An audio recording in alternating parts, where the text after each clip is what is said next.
अस्सलाम वालेकुम everyone, I am doctor Iqra. Welcome to Pak medicine another video. आज के वीडियो के अंदर हमने कुशिंग सिंड्रोम के बारे में पढ़ना है। So this is very important. आपको बेसिक थोड़ी सी दोबारा से वही बात है कि फिजियोलॉजी का पता होना चाहिए। यहाँ पे डिस्कस कर लेते हैं।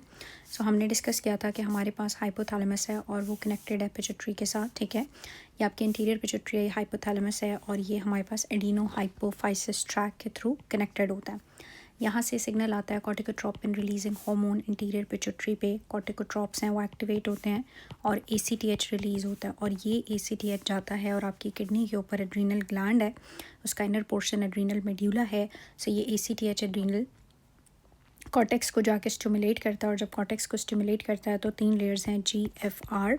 उन तीनों लेयर से डिफरेंट हार्मोन्स प्रोड्यूस होते हैं, ग्लूकोकॉर्टिकॉइड, मिनरलोकॉर्टिकॉइड और एंड्रोजन्स यानी कि सेक्स हार्मोन्स हैं।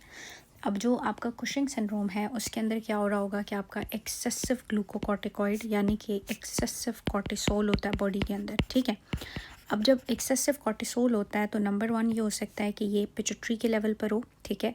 सॉरी, नंबर 1 ये हो सकता है ये एड्रीनल ग्लैंड के लेवल पर हो। उस एड्रीनल ग्लैंड के लेवल पर हुआ तो वो प्राइमरी है, अगर पिट्यूटरी के लेवल पे होता है तो वो सेकेंडरी है, और हाइपोथैलेमस होता है तो वो टर्शियरी है।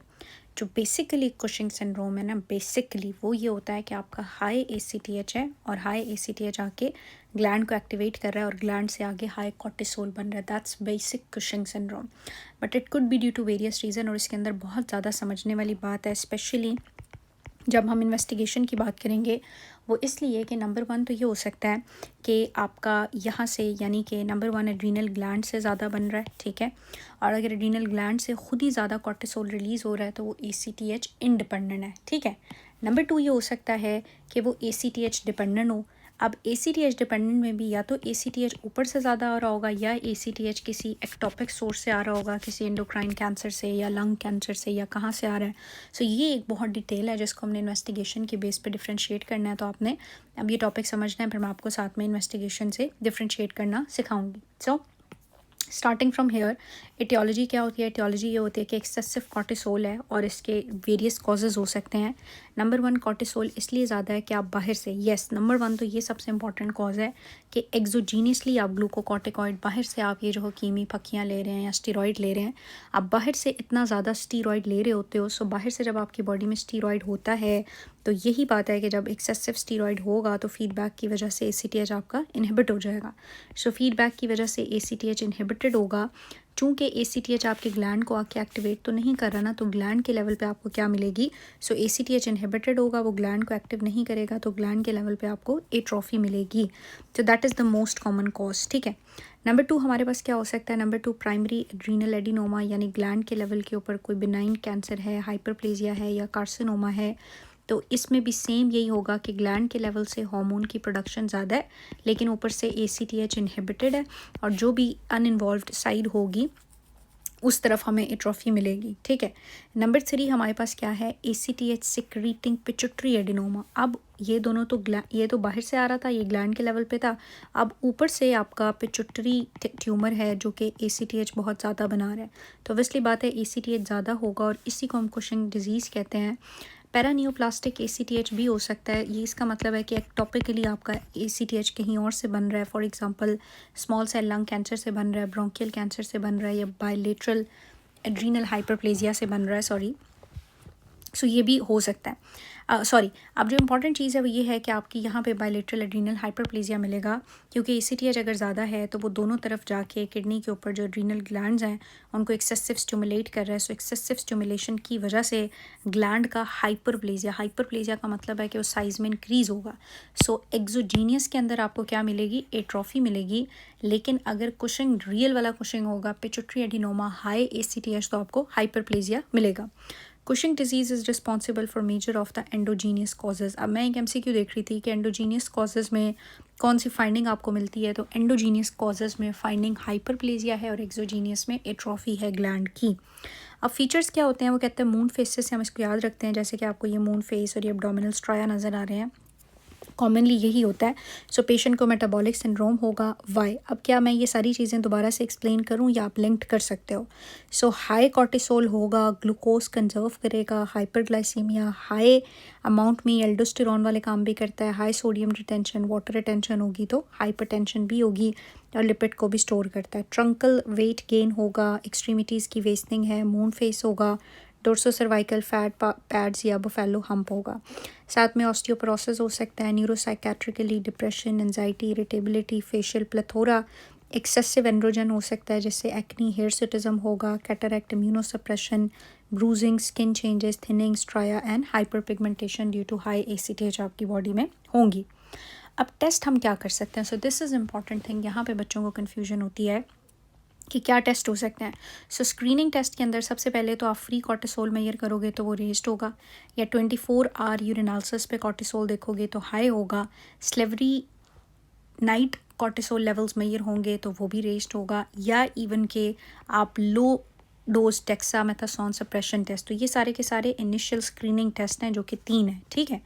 इन तीनों के अंदर आप या तो फ्री कॉर्टिसोल या 24 आवर यूरिनरी कॉर्टिसोल देख सकते हो, या आप लेट नाइट सिलेवरी कॉर्टिसोल दे सकते हो, या आप लो डोज डेक्सामेथासोन सप्रेशन। लो डोज डेक्सा का मतलब है कि आप बाहर से 1 mg डेक्सा देते हो। सो बाहर से जब आप स्टीरॉयड देते हो तो ऑटोमेटिकली ACTH इनहिबिट होना चाहिए और बॉडी के अंदर जो कॉर्टिसोल की प्रोडक्शन है उसको क्या होना चाहिए? कम होना चाहिए। तो हम रात को कॉर्टिसोल देते हैं और सुबह उठ के आप कॉर्टिसोल का रात को डेक्सा देते हैं और सुबह उठ के कॉर्टिसोल मेजर करते हैं। अगर तो कॉर्टिसोल कम है इसका मतलब है कुशिंग नहीं है, अगर कॉर्टिसोल सुबह हाई है तो इसका मतलब है कि कुशिंग है, ठीक है। अब नेक्स्ट चीज़, बल्कि मैं आपको ये साइड पे पेज पे जाके एक्सप्लेन करती हूँ क्योंकि यहाँ इन्होंने थोड़ा सा इसको स्किप किया हुआ है। तो यहाँ मैं आपको एक्सप्लेन करती हूँ कि बेसिकली इसके पीछे सारा रोल है क्या, ठीक है। हम यहाँ देखते हैं ताकि आपको सही समझ आए। ओके, सो फॉर एग्ज़ाम्पल आप सस्पेक्ट कर रहे हो, ठीक है। नंबर 1 ये है कि आप सस्पेक्ट कर रहे हो कि इस पेशेंट को कुशिंग है या नहीं है, ठीक है। आप जब किसी चीज़ को सस्पेक्ट करते हो तो इनिशियली आपके पास क्या होते हैं? स्क्रीनिंग टेस्ट होते हैं, है ना। सो स्क्रीनिंग टेस्ट में हमने कहा कि हम कोई भी 3 टेस्ट कर सकते हैं, 1 2 3, ठीक है, जिसके अंदर हम फ्री कॉर्टिसोल मेजर करेंगे। अगर हम फ्री कॉर्टिसोल मेजर करेंगे तो वो हमें हाई मिलेगा, या 24 आवर यूरिनरी कॉर्टिसोल मेजर करेंगे जो कि थोड़ा टाइम टेकिंग प्रोसेस है, लेकिन यूरिन में भी कॉर्टिसोल ज़्यादा होगा। नंबर 2 ये हो सकता है कि लेट नाइट हमारे पास स्लेवरी कॉर्टिसोल प्रोडक्शन कम होती है, लेकिन इनकी लेट नाइट स्लेवरी कॉर्टिसोल अगर मेजर किया जाए तो वो भी रेज्ड ही होगा। लेकिन अब एक इम्पॉर्टेंट टेस्ट है जिसको हम कहते हैं low dose dexamethasone suppression test. So low dose dexa जो है वो as an initial screening test के तौर पे यूज़ होता है। अब आपने समझना है कि इस लो डोज डेक्सा में होता क्या है। लो डोज डेक्सा में 1 mg डेक्सा बाहर से देते हैं, ओवरनाइट हम वेट करते हैं और मॉर्निंग में उठ के हम कॉर्टिसोल के लेवल्स जो हैं वो मेजर करते हैं। तो एक नॉर्मल पेशेंट के अंदर सुबह के टाइम कॉर्टिसोल सप्रेस होना चाहिए। अगर वो सप्रेस्ड होगा तो फिर हम कहते हैं कि जी कुशिंग डिजीज़ नहीं है, दिस इज़ समथिंग नॉर्मल, ठीक है। लेकिन इफ़ सुबह उठ के आपने मेजर किया और कॉर्टिसोल लेवल्स जो हैं वो मॉर्निंग में ज़्यादा हैं despite giving low dose DEXA which is 1 mg, so it means कि ये कुशिंग तो है, ठीक है। यानी कि कुशिंग है, लेकिन किस तरह का कुशिंग है, उसका क्या कॉज एटियोलॉजी है, ये अभी नहीं हमें पता, ये अभी हमने कंफर्म करना है। तो सेकंड चीज़ अब हमने जो करनी है वो हमने आया कि ये जो कुशिंग है ये वाकई ACTH की वजह से है या नहीं है। तो सेकंड हमने चेक करने हैं ACTH के लेवल्स, ठीक है। तो हमने क्या करना है कि हमने सीरम ACTH लेवल्स मेजर करने हैं। अब सीरम ACTH लेवल जब आप मेजर कर रहे हो और सीरम ACTH लेवल्स भी हाई हैं, ठीक है, तो इसका मतलब है कि हाई ACTH है और उसकी वजह से ही हाई कॉर्टिसोल है ना। तो अगर हाई ACTH की वजह से हाई कॉर्टिसोल है, ACTH हाई आ गया, तो हम कहेंगे this is ACTH dependent, ACTH dependent high cortisol है और ACTH डिपेंडेंट कुशिंग डिजीज़ ही होता है। सो मैंने आपको पहले भी बताया कुशिंग डिजीज़ वही कहलाता है जिसमें ACTH ज़्यादा हो और वो आगे से कॉर्टिसोल को ज़्यादा कर रहा हो। नंबर 2 पॉसिबिलिटी ये भी हो सकती है कि ACTH लेवल्स तो लो हैं बट डिस्पाइट आपका ऊपर से ACTH तो नहीं आ रहा, लेकिन यहाँ से ज़्यादा कॉर्टिसोल बन रहा है। इसका मतलब है ग्लैंड के लेवल पे ट्यूमर है, ठीक है।